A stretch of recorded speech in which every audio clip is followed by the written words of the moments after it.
السلام عليكم ورحمة الله وبركاته. الحمد لله رب العالمين والعاقبة للمتقين، والصلاة والسلام على أشرف الأنبياء والمرسلين نبينا محمد وعلى آله وصحبه أجمعين ومن تبعهم بإحسان إلى يوم الدين، أما بعد. فقال الله عز وجل: أعوذ بالله من الشيطان الرجيم. زين للذين كفروا الحياة الدنيا ويسخرون من الذين آمنوا والذين اتقوا فوقهم يوم القيامة والله يرزق من يشاء بغير حساب. سورة البقرہ کی آیت نمبر 212 ابھی آپ کے سامنے پڑھی گئی ہے۔ اللہ تبارک و تعالیٰ فرماتا ہے: زین للذین کفروا الحیات الدنیا، کافروں کے لیے دنیا کی زندگی خوب مزین کر دی گئی ہے، یعنی دنیا کی زندگی ان کے لیے خوب چمک دمک اور زیب و زینت اختیار کرنے کا ذریعہ بنا دیا گیا ہے، کیونکہ وہ اپنی زندگی صرف دنیا کی زندگی کو سمجھتے ہیں، آخرت پر انہیں کوئی یقین اور تصور اور عقیدہ نہیں رکھتے ہیں، تو بس وہ جانوروں کی طرح من مانی زندگی گزارتے ہیں۔ حلال و حرام کی ان کے یہاں کوئی تمیز نہیں ہے، کیا کھائیں کیا نہ کھائیں، کیا پہنیں کیا نہ پہنیں، بس وہ من مانی زندگی گزارتے ہیں۔ اسی لیے اللہ تعالیٰ نے کہا کہ دنیا کی زندگی ان کے لیے خوب مزین کر دی گئی ہے۔ اللہ کے نبی صلی اللہ علیہ وسلم نے بھی فرمایا: الدنیا سجن المؤمن، دنیا یہ مومنوں کے لیے قید خانہ ہے، یعنی اس میں ہزار قسم کی پابندی ہے۔ جیسے جیل میں قیدیوں کے لیے ہزار قسم کی پابندی ہوتی ہے، مومنوں کے لیے دنیا کی زندگی یہ قید خانے کے مانند ہے۔ وہ جنت الکافر، اور یہ دنیا کی زندگی کافروں کے لیے جنت ہے، یعنی جیسے جنت میں کوئی روک ٹوک نہیں ہے، ایسے یہاں دنیاوی زندگی میں اہل کفر کو دیکھیں، وہ ایسے ہی زندگی گزارتے ہیں۔ تو خیر، اللہ رب العالمین دنیا تو سب کو دیتا ہے، دنیا تو سب کو دیتا ہے، لیکن ایمان سب کو نہیں عطا کرتا ہے۔ ایمان سب سے بڑی دولت ہے۔ اللہ کے نبی صلی اللہ علیہ وسلم نے فرمایا: وَإِنَّ اللَّهَ يُعْطِي الدُّنْيَا مَن يُحِبُّ وَمَن لَا يُحِبُّ، اللہ تعالیٰ دنیا اس کو بھی دیتا ہے جسے محبت کرتا ہے، اور جس سے محبت نہیں کرتا اس کو بھی دیتا ہے۔ بلکہ آپ دیکھیں، دنیا کی جو چمک دمک ہے اور دنیا کی جو دولت ہے، اس کا اکثر مالک کفار اور مشرکین ہے۔ تو اللہ تعالیٰ دنیا سب کو دیتا ہے، جس کو چاہتا ہے اس کو بھی دیتا ہے، اور جس سے نفرت کرتا ہے، محبت نہیں کرتا ہے، اس کو بھی عطا کرتا ہے۔ وَلَا يُعْطِي الْإِيمَانَ إِلَّا مَنْ أَحَبَّ، مگر ایمان اسی کو دیتا ہے جس سے وہ محبت کرتا ہے۔ ایمان سب سے بڑی دولت ہے۔ آگے اللہ تعالیٰ فرماتا ہے: وَيَسْخَرُونَ مِنَ الَّذِينَ آمَنُوا، یہ لوگ یعنی کفار اور مشرکین جو اللہ کی نعمتوں کو بدلتے ہیں اور اللہ کی کتاب کے ساتھ کھلواڑ کرتے ہیں، طرح طرح کی نافرمانی کرتے ہیں، ان کا ایک شیوا یہ ہے کہ مسلمانوں کو دیکھ کر کے ہنسی اور مذاق کرتے ہیں، استہزاء کرتے ہیں۔ ہنسی مذاق ایک ہوتا ہے، اور ایک ہوتا ہے حقیر سمجھتے ہوئے ان کو ذلیل کرنا، جس کو استہزاء کہا جاتا ہے، مسخرہ پن جس کو کہا جاتا ہے۔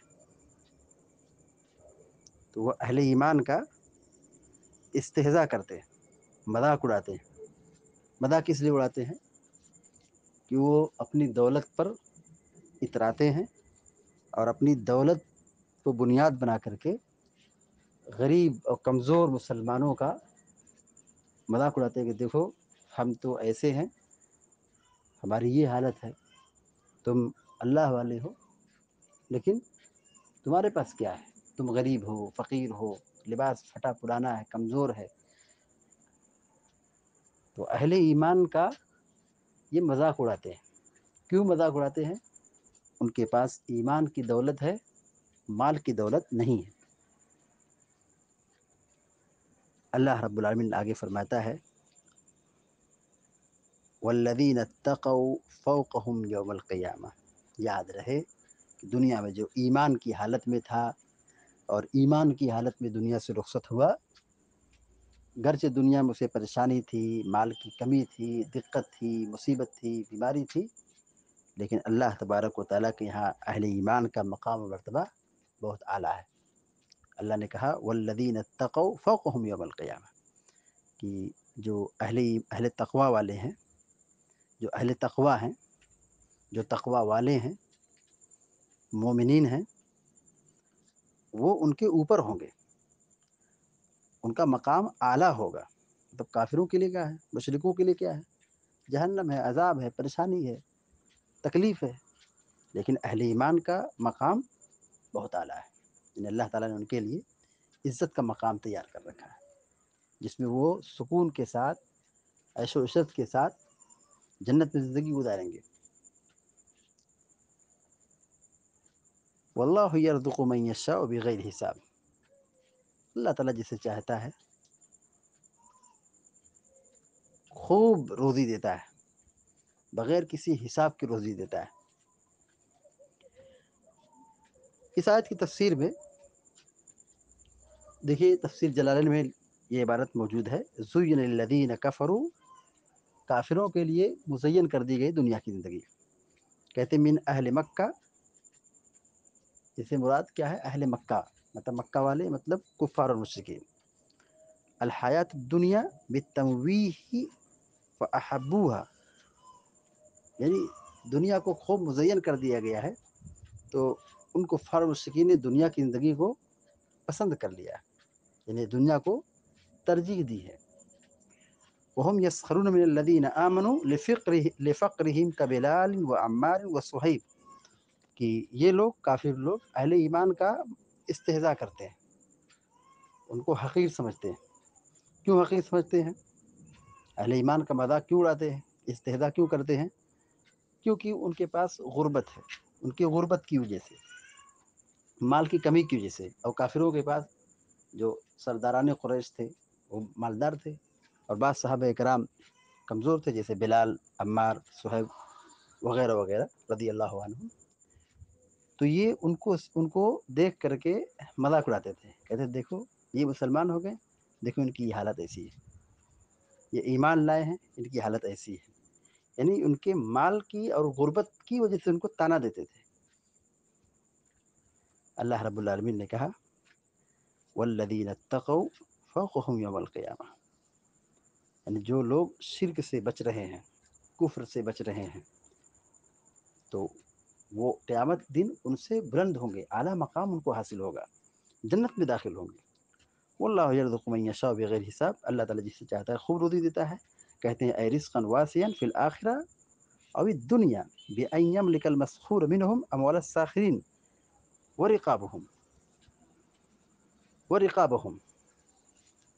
کہ اللہ تعالیٰ ان کو دنیا و آخرت میں کشادہ روزی عطا کرے گا،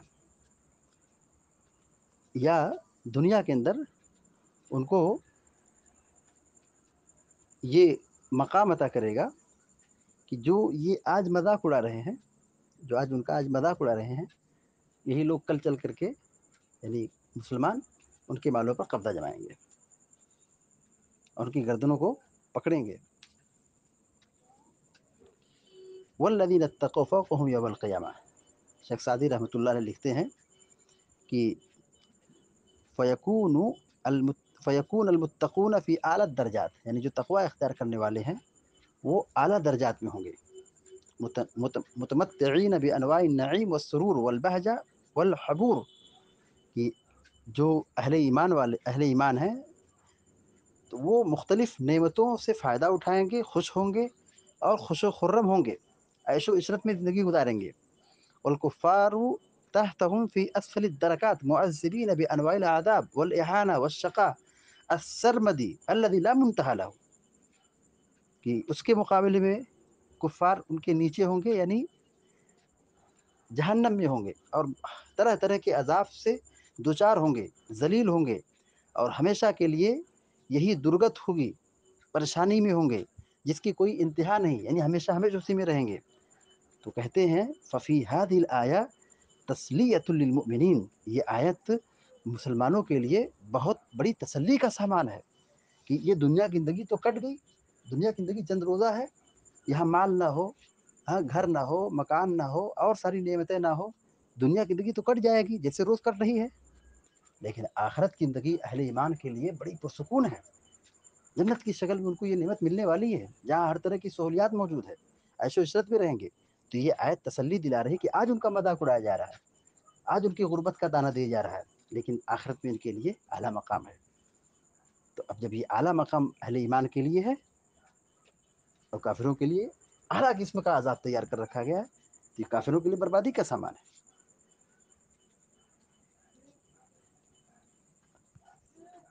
وَيَسْخَرُونَ مِنَ الَّذِينَ آمَنُوا، اس آیت کے بارے میں امام بغوی رحمۃ اللہ علیہ لکھتے ہیں کہ یستہزئون بالفقراء من المؤمنین، کہ صحابہ کرام جو غریب تھے ان کا مذاق اڑاتے تھے، اہل ایمان کا مذاق اڑاتے تھے، مطلب یہ کفار غریب، فقیر، مسکین صحابہ اکرام کا مذاق اڑاتے تھے۔ عبداللہ بن عباس رضی اللہ تعالیٰ عنہ کی تفسیر یہ ہے جس کو امام بغوی رحمۃ اللہ نے ذکر کیا ہے، اراد بالذین آمنوا عبد اللہ بن مسعود وعمار بن یاسر وصہیبا وبلالا وخبابا وامثالهم، کہ اس سے مراد اہل ایمان سے یہاں مراد کون لوگ ہیں؟ عبداللہ بن مسعود، عمار بن یاسر، صہیب رومی، بلال حبشی اور خباب بن ارت اور وغیرہ وغیرہ صحابہ کرام جو کمزور تھے، وہ یہ مراد یہاں پہ ہے۔ امام بغوی رحمۃ اللہ علیہ لکھتے ہیں زین الذین کفروا الحیاۃ الدنیا کی تفسیر میں کہتے ہیں الاکثرون علی ان المزین هو اللہ تعالی والتزئین من اللہ تعالی هو انه خلق الاشیاء الحسنہ والمناظر العجیبہ فنظر الخلق الیها باکثر من قدرها فاعجبتهم ففتنوا بها، کہ دیکھیے اللہ تعالیٰ ہی کائنات کو پیدا کرنے والا ہے، وہی دنیا کو مزین کرنے والا ہے۔ اللہ تعالیٰ نے اچھے مناظر کو، بہترین چیزوں کو پیدا کیا، تو مخلوق نے ان اچھی چیزوں کو دیکھا، بس اسی میں لوگ مگن ہو گئے، خالق کو بھول گئے۔ خوبصورت چیزوں کو دیکھ کر کے خوبصورت چیز میں ڈوب گئے، لیکن اللہ تبارک و تعالیٰ جو ان کا خالق تھا اس کو پہچان ہی نہیں سکے۔ امام زجاج اس کی تفسیر بیان کرتے ہوئے لکھتے ہیں کہ زین لہم الشیطان، شیطان ان کو دنیا کی چیزوں کو مزین کر دیا۔ قیل نزلت هذه الآية في مشرك العرب أبي جهل وأصحابه كانوا يتنعمون بما بسط الله لهم في الدنيا من المال ويكذبون بالمعاد، کہتے ہیں کہ یہ آیت عرب کے مشرکین کے تعلق سے نازل ہوئی، جیسے ابو جہل ہے اور اس ڈپارٹمنٹ میں یعنی جو مشرکین مکہ جو مالدار تھے ان کے سلسلے میں یہ آیت نازل ہوئی، جو اللہ کی دی ہوئی روزی کا خوب فائدہ اٹھاتے تھے، مال کی فراوانی میں ڈوبے تھے اور خوب اس میں عیش و عشرت کے ساتھ زندگی گزارتے تھے، لیکن آخرت کا وہ انکار کرتے تھے، آخرت پر ایمان نہیں رکھتے تھے۔ تو جو دنیا میں کمزور ہیں، غریب ہیں، لیکن ایمان والے ہیں، تو ان کے لیے بڑا مقام اور درجہ ہے۔ اللہ کے نبی صلی اللہ علیہ وسلم نے حدیث کے اندر فرمایا ہے کہ صحیح روایت ہے کہ آپ نے جنت میں جھانک کر دیکھا تو جنت میں فقراء کی تعداد، مسکینوں کی تعداد زیادہ تھی۔ یہ کمزور لوگوں کے لیے، غریبوں کے لیے ایک فضیلت کی چیز ہے۔ یہاں اللہ رب العالمین نے وَيَسْخَرُونَ مِنَ الَّذِينَ آمَنُوا، اہل ایمان کا یہ لوگ مذاق اڑاتے ہیں، اس کے لیے اللہ تعالیٰ نے یسخرون مضارع کا صیغہ استعمال کیا، اور عربی زبان سے واقف احباب جانتے ہیں کہ یسخرون یہ فعل مضارع ہے، اور فعل مضارع میں دونوں زمانہ پایا جاتا ہے، حال اور مستقبل، یعنی کرنٹ جو زمانہ چل رہا ہے وہ بھی اور آنے والا جو زمانہ ہے وہ بھی، دونوں زمانہ اس میں پایا جاتا ہے، حال اور مستقبل۔ تو اس لفظ کی گہرائی میں اہل علم یہ کہتے ہیں کہ یہاں اللہ تعالیٰ نے مضارع کا صیغہ استعمال کیا ہے، کہتے ہیں للدلالۃ علی تجدد سخریتہ من المؤمنین وحدوثها بین وقت آخر، کہ یہ بتلانے کے لیے کہ یہ استہزاء کا جو سلسلہ ہے، مومنوں کے مذاق اڑانے کا اور ان کو حقیر جاننے کا سلسلہ ہے، یہ آج کے لیے نہیں ہے، یہ آج بھی ہے اور آنے والے زمانوں میں بھی ہوگا. یعنی یہ کافروں کی ایک خاص صفت ہے، جو آخرت کے دن پر ایمان نہیں رکھتے ہیں، اللہ پر ایمان نہیں رکھتے ہیں، تو وہ اس فتنے میں مبتلا ہے اکثر. آج بھی وہ مذاق اڑا رہے ہیں. یعنی آج جو کرنٹ ہے، آج جو زمانہ چل رہا ہے، آنے والے زمانے میں بھی ایسا ہوگا کہ اہل ایمان کا، لوگ کمزور مسلمانوں کا لوگ استہزاء کریں گے، ان کے غربت کا تانا دیں گے، کہیں گے تم ایمان لائے ہو، نیکی پر آ رہے ہو، تمہاری یہ حالت ہے، تم نے جو دین اختیار کیا ہے اس کی وجہ سے تو تمہاری یہ حالت ہوئی ہے، یہ تانا دیں گے. اور اللہ تعالیٰ نے اس جگہ اور فرمایا ان الذین اجرموا کانوا من الذین آمنوا یضحکون واذا مروا بهم یتغامزون. یہاں پہ بھی دیکھیے یضحکون اور یتغامزون دونوں کے لیے مضارع کا صیغہ ہے. اس لیے ہمیں اور آپ کو کافروں کے اس فتنے سے اپنے آپ کو بچانا چاہیے، کافروں کے اس فتنے سے اپنے آپ کو بچانا چاہیے. اور اگر اس فتنے کے شکار ہو جائیں، کافر اگر ہمیں تانا دے تو ہمیں صبر کرنا چاہیے کہ اللہ تعالیٰ نے ہمیں گرچہ مال اور دنیا نہیں عطا کیا ہے، لیکن ایمان کی دولت عطا کی ہے. اس سے بڑی دولت پوری کائنات میں کوئی دولت نہیں ہے. ایمان کے مقابلے میں کوئی دولت ہے ہی نہیں، کیونکہ ایمان کا مرتبہ یہ ہے، توحید کا مقام یہ ہے کہ جنت اللہ تعالیٰ نے موحدین کے لیے، مومنوں کے لیے تیار کر رکھی ہے. جو شرک کرتے ہیں، کفر کرتے ہیں، ان کا ٹھکانہ جہنم ہے، اور وہ ہمیشہ ہمیشہ رہیں گے، ہمیشہ ہمیشہ اسی جہنم میں رہیں گے. تو اہل توحید کے لیے اللہ نے جنت بنائی ہے، تو ہمارا ٹھکانہ جنت ہے. تو ہم اس ایمان پر، اس عقیدے پر، اس توحید پر جمیں، استقامت اختیار کریں، اور ایمان کی قدر و قیمت کو پہچانیں، اور اس کو مضبوطی سے اپنی زندگی میں تھام لیں، اور اپنے گھروں میں دین اور ایمان کو نافذ کریں. اللہ تعالیٰ سے دعا ہے کہ اللہ تعالیٰ ہم سب کو، آپ سب کو نیک عمل کی توفیق عطا فرمائے یا رب العالمین. وصلی اللہ علی نبینا محمد وسلم تسلیما کثیرا. والسلام علیکم.